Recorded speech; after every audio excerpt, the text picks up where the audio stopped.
laro. Teka lang, wait lang. Magpapaalam muna ako kay mama. Iwanan kami namin sa dada mo. Baka magalit. Habulin ako ng 20. Hindi yan. Sige, wait lang ha.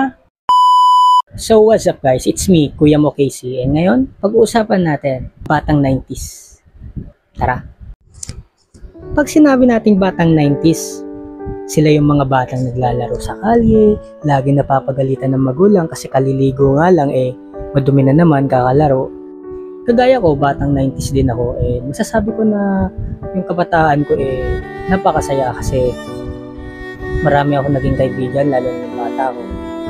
Mga pinsan ko, kalaro ko, marami akong nakilalang mga kapwa ko bata dati na nag-e-enjoy maglaro sa tirik ng araw.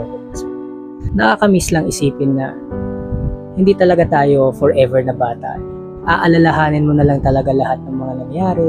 Pag pinagalitan ka ng nanay mo, andyan na yung pamalo niya, starter pack ni mama, starter pack ni papa, na walis tingtik, tambo, tsinelas, hindi kaya belt, yan, mga stick, tapos hahabulin tayo. Nakakatuwa and at the same time, syempre ngayong tumatanda na tayo. Ang kulit ko pala dati, parang dati sa paglabas mo ng bahay, marami ka nang nakikitang batang naglalaro. Tipong sasali ka na lang kung gusto mo.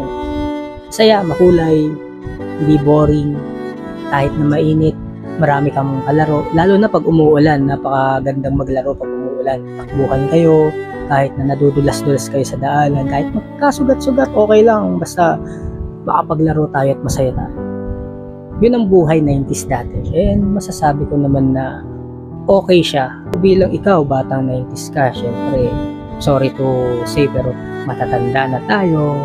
Kapag nakakita tayo ng mga batang tuwang-tuwa sa mga ginagawa nila ngayon, na parang ganito din ako dati. Ang saya namin maglaro, ang dungis-dungis namin. Sunog na kami sa tirik ng araw. Kakaligo lang namin, papagalitan kami ng mga magulang namin kasi madumi na naman kami. Ang laging bukang bibig ng mga magulang namin. Ano? Lalabas ka na naman? Ang init-init. Nangingitim ka na oh. Dati, mga estudyante tayo, aayain natin yung mga kaklase natin para mag-cutting class lang.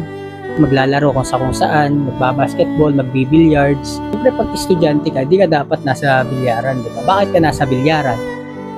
Kung matino kang bata, bakit nasa bilyaran ka? Kaya sa mga nagkukumpara dyan, tigil nyo na yan. Hindi magandang pakinggan na pinukumpara nyo yung henerasyon nyo sa henerasyon ngayon. Siguro i-share mo na lang sa magiging anak mo yung mga experiences mo, lalo ng bata. Kaya sa mga bagong generations ngayon, huwag nyo isipin yung sinasabi ng iba na mas maganda yung pagkabata nila kaysa sa inyo. Mag-focus kayo kung anong gusto nyo marating sa buhay, anong gusto nyo gawin. Magpakabata kayo habang bata kayo. Kasi minsan lang kayo maging bata. Anumang version ang gusto nyo, yun kayo. Hindi dahil sinabi ng iba sa inyo. Kasi magkakaiba man tayo ng henerasyon, pare-parehas pa rin tayo naging bata at may goal sa buhay.